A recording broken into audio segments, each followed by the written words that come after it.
வணக்கம். உண்மையான பக்தினா என்னன்னு நீங்க என்னைக்காவது யோசிச்சிருக்கீங்களா? சில சமயம் அது நாம என்ன நினைக்கிறோமோ அதுக்கு அப்படியே நேர்மாறா கூட இருக்கலாம்.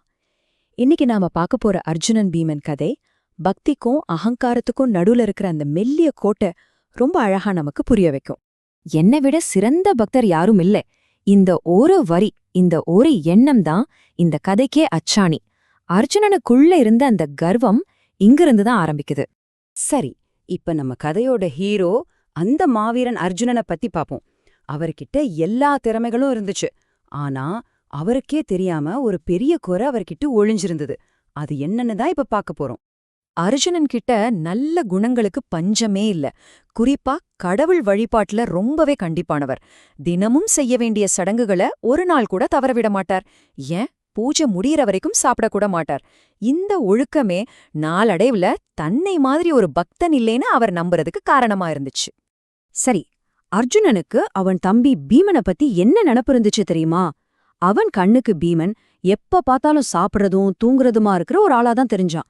பீமனுக்கு பக்தியெல்லாம் எங்க தெரிய போகுதுன்னு மனசுக்குள்ள ரொம்ப ஏளனமா நினைச்சுக்கிட்டான்.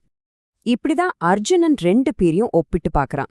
ஒரு பக்கம் அவன் செய்யற பூஜைகள் சடங்குகள் எல்லாம் ஊருக்கே தெரியுது. இது அவனுக்குள்ள ஒரு பெரிய பெருமைய கொடுக்குது. ஆனா இன்னொரு பக்கம் பீமன் வாழ்க்கை அவனுக்கு வெறும் சாப்பாடும் தூக்கமுமா தான் தெரியுது. இந்த ஒப்பீடு தான் அர்ஜுனனோட கருவத்தோட ஆணிவேர். சரி, இப்ப கதை ஒரு முக்கியமான கட்டத்துக்கு வருது. அர்ஜுனன் பக்தி பத்தி நினைச்சிட்டு இருந்த எல்லாத்தையும் மொத்தமா மாத்த போற ஒரு பயணம் ஆரம்பிக்குது. எல்லாம் எதுக்கு ஆரம்பிச்சதுன்னா, மகாபாரத போர்ல ஜெயிக்கணும். அதுக்காக சிவபெருமானோட ஆசிர்வாதம் வாங்கணும்னு கிருஷ்ணர் அர்ஜுனனை கூட்டிக்கிட்டு இமயமலையில இருக்கிற கைலாசத்துக்கு போறாரு. அவங்க போன பாதை இருக்கே, அப்பப்பா, ரொம்பவே கடினமானது. கண்ணு கெட்டுன தூரம் வரைக்கும் பனிமலை தான். ஒரு சின்ன புல்லு பூண்டு கூடங்க முளைக்காது. அப்படி ஒரு வறண்ட இடம். ஆனா அங்கதான் ஒரு ஆச்சரியம் காத்துட்டு இருந்துச்சு. ஆமாங்க, அந்த வறண்ட பாதையில மலை மாதிரி குவிஞ்ச கிடந்துச்சு புத்தம் புது பூக்கள். இயற்கையோட விதிக்கு மீறி இப்படி ஒரு அழகான காட்சி. இத பார்த்து அவங்க ரெண்டு பேருமே திகைச்சு போயிட்டாங்க. இது எப்படிங்க சாத்தியம்? அங்க சிவகணங்கள் ஒரு மாதிரி விசித்திரமான வேலையை செஞ்சிட்டு இருந்தாங்க. அந்த பூக்களை அள்ளி கொட்டுறாங்க. ஆனா அள்ளின அடுத்த நொடியே மறுபடியும் அதே இடத்துல பூ வந்து குவிஞ்சிடுது. இதுக்கு ஒரு முடிவே இல்லாம போயிட்டு இருந்துச்சு. இந்த மர்மம் இன்னும் அதிகமாயிட்டே போச்சு. இத பார்த்த அர்ஜுனனால பொறுத்துக்கவே முடியல. ஒரே ஆச்சரியம். உடனே கிருஷ்ணர் கிட்ட கேக்குறான், கிருஷ்ணா, இது எப்படி சாத்தியம்? ஒரு பூ கூட பூக்காத இந்த இடத்துல இப்படி மலைமலையா பூக்களை கொண்டு வந்து கொட்டுற அந்த பெரிய பக்தர் யாரு? இப்போதான் கதையோட முக்கியமான திருப்புமுனை. அந்த மர்மம் விலகப் போகுது. உண்மையான பாடம் இனிதான் ஆரம்பம். கிருஷ்ணர் சொன்ன பதில் ஒரே ஒரு வார்த்தை தான்: பீமன். இந்த அதிர்ச்சியான எளிமையான பதில் அவனோட மனசுல ஒரு பெரிய தாக்கத்தை ஏற்படுத்துச்சு. இத கேட்டதும் அர்ஜுனனுக்கு ஒண்ணுமே புரியல. பீமனா? என்ன சொல்றீங்க? அவனுக்கு பூஜை பண்ணவெல்லாம் நேரமே இருக்காதே. அவன் சாமி கும்பிட்டு நான் பார்த்ததே இல்ல. நீங்க எப்படி இப்படி சொல்லலாம்? அர்ஜுனனோட இந்த அவநம்பிக்கை நமக்கு கூட வந்திருக்கும் இல்லையா? அப்பதான் கிருஷ்ணர் அந்த மர்மத்துக்கான சாவிய சொல்றார். அதுதான் மானசீக பூஜை. அதாவது மனசுக்குள்ளேயே செய்யற வழிபாடு. இதுக்கு வெளியில எந்த சடங்கும் தேவையில்ல, மனசு மட்டும் போதும். பீமனோட பக்தி ரொம்ப சிம்பிள்ங்க, ஆனா ரொம்ப ஆழமானது. அவன் எங்க போனாலும் சரி, எந்த பூவை பார்த்தாலும் சரி, உடனே மனசுக்குள்ள இந்த பூவெல்லாம் இறைவனுக்கே அர்ப்பணம் அப்படின்னு நினைச்சுக்குவான். அவ்வளவுதான். அவனோட ஒவ்வொரு நினைவும் ஒரு வழிபாடு. இப்ப ரெண்டு பேரோட வழிபாட்டையும் ஒப்பிட்டு பாருங்க. அர்ஜுனனோடது வெளிப்படையானது, சடங்குகள் நிறைஞ்சது. ஆனா பீமனோடது அப்படி இல்ல.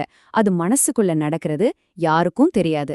அர்ஜுனனுக்கு பூஜை செய்ய நேரமும் இடமும் தேவை. ஆனா பீமனுக்கு அப்படி இல்ல. அவன் நினைக்கும் போதெல்லாம் எங்க இருந்தாலும் அவனோட வழிபாடு நடந்துகிட்டே இருக்கும். அதனாலதான் பீமனோட பக்திக்கு எல்லையே இல்ல. சரி, இப்ப கதையோட முடிவுக்கு வந்துட்டோம். இதிலிருந்து அர்ஜுனன் கத்துக்கிட்ட பாடம் என்ன? அவங்கிட்ட என்ன மாற்றம் வந்துச்சுன்னு பார்க்கலாம். கிருஷ்ணர் ரொம்ப தெளிவா விளக்குறாரு. பீமன் ஒரு சாதாரண ஆள் இல்ல. அவன் மிகச்சிறந்த பக்தன். பக்தியின் சொரூபமான அனுமனின் அம்சம். அவனோட பக்தியை ஒப்பிட்டு பார்த்தா நீ ஒரு பக்தனே கிடையாது அர்ஜுனான்னு முகத்துக்கு நேரா சொல்றாரு. கடைசியா கிருஷ்ணர் பிரச்சனையோட ஆணிவேரியை சுட்டிக்காட்டுறாரு. உன்னோட பக்திக்கு இருக்கிற ஒரே பெரிய தடை உனக்குள்ள இருக்கிற அந்த கர்வம் தான். இந்த ஒரு வாக்கியம் கதையோட மொத்த சாராம்சத்தையும் நமக்கு உணர்த்துது. கிருஷ்ணரோட வார்த்தைகள் அர்ஜுனனை அம்பா தொலைக்குது. அந்த நொடியே அவனுக்குள்ள இருந்த அந்த நான் தான் பெரிய பக்தன்கிற கருவம், அந்த அகங்காரங்கிற அரக்கன் சுக்கு நூறா உடைஞ்சு போகுது. அன்னைக்கு கிடைச்ச அந்த ஞானம் அவனோட செயலிலும் வெளிப்பட்டுச்சு. அதுக்கப்புறம் அவன் தம்பி பீமன வெறும் சாப்பிடுற ஆளா தூங்குற ஆளா பார்க்கல, ஒரு மகா பக்தனா பார்த்தான். ரொம்ப பணிவோடையும் மரியாதையோடையும் அவனை நடத்தினான். கடைசியா இந்த கதை நம்ம எல்லார்கிட்டயும் ஒரு முக்கியமான கேள்வியை கேக்குது. நம்ம பக்திய அளக்குற உண்மையான கருவி எது? நம்ம வெளியில மத்தவங்க பாக்கறதுக்காக செய்யற செயல்களா, இல்ல நம்ம மனசுக்குள்ள இருக்கிற அந்த உண்மையான நோக்கமா? இத பத்தி நீங்க என்ன நினைக்கிறீங்கன்னு யோசிச்சு பாருங்க. நன்றி.